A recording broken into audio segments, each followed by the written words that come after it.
Peter, congratulations. First points on the board here at the Grand Slam. Bounce back from defeat. How would you sum that one up? It's a win. Obviously, I expected it to be a better game, but obviously it wasn't. But it's good that Chizzy didn't turn up.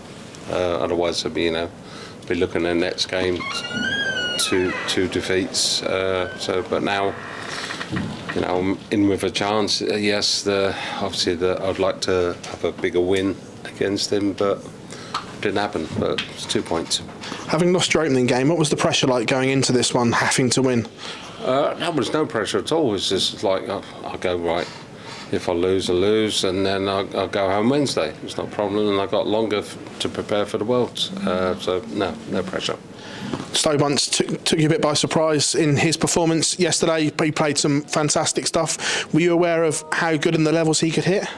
No, not at all. Fair play to him. He played fantastic darts, and I was nowhere near him. I just couldn't reach the board. It felt like it was miles away. But fair play, he done the job with me, and all the best, to Stowe tonight. Did he out Peter Wright with his outfit as well? No, he didn't. No, I done him today. The proper Peter Wright turned up on the outfit change, Looking at that game on Tuesday, a huge tie against Stephen Bunton. How do you approach that one? Hopefully I'll win the ball and throw first, and then win. In this short format, is the ball the crucial things? We've seen so many go down to a last leg decider. Yeah, definitely. You got to win the ball, unless they start off really terrible like I did yesterday. So. Yeah, many congratulations. Cheers, Phil. Thank you. Peter, Merry Christmas. Can you put your finger on why it hasn't quite clicked yet in this tournament compared to the form we saw from the Europeans? I don't know. I don't know. The flights that are used in the darts in the Europeans, it just didn't. Last night they didn't get to the ball. They seemed to drop drastically well before the treble 20. It's either my arms have got shorter or I've got shorter. I don't know. I guess a player of your experience, you don't panic when you lose that first game. You still got time to turn it around. No, exactly. I knew in that game. Yeah, got a little bit close. I let Chizzy in a couple of times. He punished me, and then he took the lead. And but I changed my darts and got the win.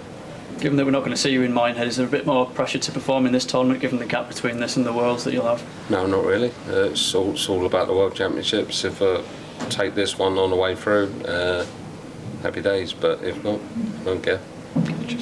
Thank you. Peter, a lot of people have spoken this week that they felt a bit cold up on stage. Is that the reason why you changed your darts, because of the difference in conditions? Yeah, well, yesterday it was like really warm up on stage, and today it's a lot cooler. So that's maybe, obviously, my second setup worked a little bit better than yesterday. I don't know, but yeah. What do you make of this format? Because if you do have a tough first game, that can always play yourself into form with it being a round-robin format. Yeah, it's, I think I've won 2 games before and still got knocked out. I don't know, it's a horrible format, but it's good. It's good for the crowd. It's good for TV. You spoke about before that you're not in Minehead this year for the first time in a long time. Will you do anything differently in the prep for the World Championship? I went in it last year. I pulled out of it last year. So that's 2 years on chance. For 2 years I'm not defending nothing. But will you do anything differently with that extended break before the World Championship? Maybe take a bit more of a holiday, or would you be on the practice board? No, Jo's got loads of jobs for me to do, so yeah, she's filled my calendar up. So you keep him busy? Yeah, definitely. Cheers, Peter, well done, congratulations. Thank you. Peter, is it hard for you to gauge where you're at, because you hit highs in the Euros and then sort of you had a tough opening here, so is it hard for you to gauge where you're at in your own game? Not really. I was just focused for the Euros. I'm not really focused for this tournament for some reason, but I like this stage and everything. After I watched yesterday afternoon's first matches, and I looked at the stage and So I went upstairs, got through a suitcase, and I picked my final outfit. So I've already got it ready. So if I squeeze through, then I'll make it to the final anyway. Okay, and you kissed Elvis on the walk, and did that not put you off? It's yeah. Elvis is brilliant, isn't he? You've got to kiss Elvis if you see it. Okay, listen, thank you very much. Cheers. I'm all shook up. Sorry, quickly from me, Peter.